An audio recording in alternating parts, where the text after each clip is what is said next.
Local history, local culture, local events, your community. This is the Joe Kelly Show. Hi there, everybody. Welcome to the show. Thanks for joining us. Mike Bozak's our guest. Mike is a very active member of the Landmark Society of Greater Utica. We're going to be talking about landmarks. We're going to be talking about Mohawk Airlines. We're going to be talking about Kewpies and Jean's Beans and all kinds of other stuff that ought to bring back some memories for you. But before we do any of that, we're going to say welcome. Good to see you again. Good to see you too, Joe. Yeah. Always a pleasure. Thank you. It's always a pleasure for me having you in. And Landmark Society, before we get into Mohawk and Kewpies and all that, Landmarks has got a bunch of stuff coming up, correct? We do. Well, for one thing, we actually have some heat in number 3, which is phenomenal. Number 3. Rucker Park. The mansions that we own, 1 and 3, over at Rucker Park. And been doing a lot of work in number 1 as well. So that's quite a challenge taken care of. And it's going to extend our season a little bit for events. We can have them a little later into the season and have them earlier. Yeah. What kind of shape, as long as we're talking about number 1 and number 3, number 1, of course, a lot of people remember the Dowling Nursing Home. Yes. And number 3 is maybe the most historic home in Utica area. Certainly one of the, probably the most historic one left. Yes, Yeah. exactly. Well, number 1, we've been doing a lot of work with actually removing the appurtenances and all the stuff that made it a nursing home. Some of that was pretty depressing. So that is slowly but surely leaving. And in number 3, we've spent a lot of time and effort to make that come back and shine, really polishing that up. If you haven't been there lately, certainly we are having some mansion tours this summer, so it's worth checking out to see the progress that has been made. And for those who aren't as familiar with number 3 as you are, Mike, that was a home to some very prominent people. Yes, actually it was designed for Judge Morris Miller, who never actually got to see it built. His widow and son actually had it constructed, and was really the place, it's kind of the place of a lot of people with a lot of money. That's where they went. You'd always have the parties over there, but I think you're referring to the most probably famous or infamous person that owned it was Roscoe Conkling. Yeah, yeah. And what about number 1? Before it was a nursing home, it was built as a mansion for someone. Yes, John Munn, who was a banker and all, and he built it for his wife, who was a Southern Belle, and she couldn't really take the winters up here, so it only was in their possession for about a year. And some of the other people that owned it, one of the Devereaux, one of the Remingtons, it was a long-time residence for the Green family.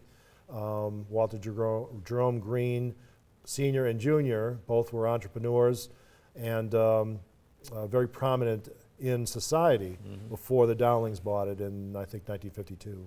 What's Landmarks, do they have a plan for the use of that building? Number 1 has been always kind of the one that we don't have a true plan for, but little by little as we take the nursing home fixtures out of it and all that, it'll probably come to fruition.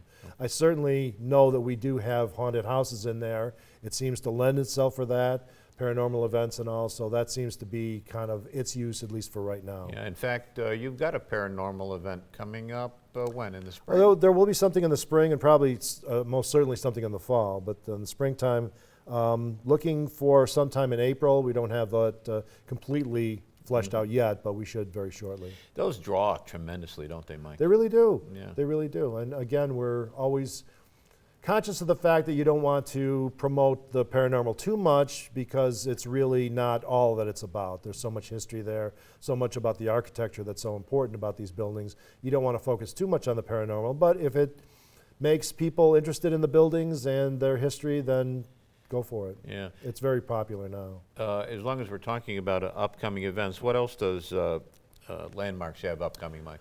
Well, very shortly we will be having our annual Heart Bomb, which is basically to call attention to buildings or a building or district that may be endangered or in need of some attention, and that is going to be on February 9th at Bag Square East at 1 o'clock, 1 p.m.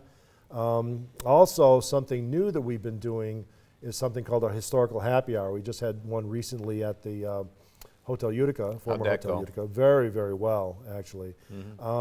This one is going to be coming up in February, Club Monarch, which is a landmark in its own right, certainly, and that is going to be February 19th from 5 to 7. There's a $10 charge at the door, and there'll be hors d'oeuvres and drink specials and all that.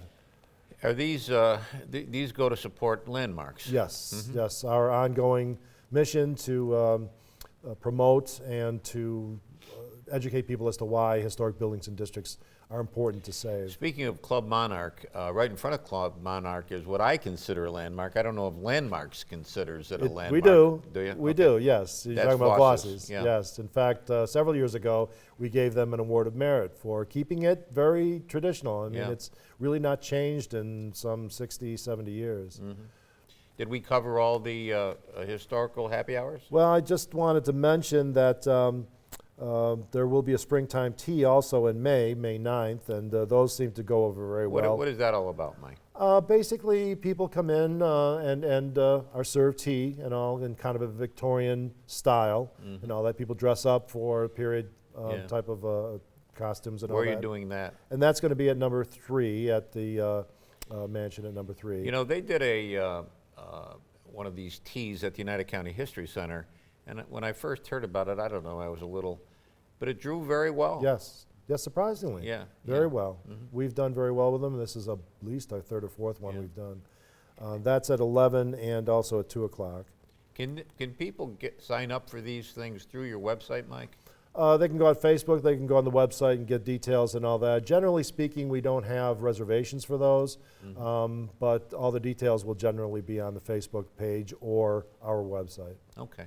And did we cover them all? Pretty much, Okay, yes. good. Obviously, Boilermaker Weekend, we have something, and there will be some, a mansion tour and ice cream social back in June 20th. So. What do you do during Boilermaker Weekend? Boilermaker Weekend, on the Saturday before Boilermaker, we have mansion tours and all. If you haven't been to the mansions in a while, it's definitely worth seeing because there's a lot of progress that we've made. So that is the Saturday before Boilermaker Weekend. I believe it begins at 11 o'clock. Okay, good. When we come back, let's talk a little bit about one of my favorite topics, and that's Kewpies. Mike Bozak is our guest. We're talking local landmarks, Landmark Society of Greater Utica. Short break, right back.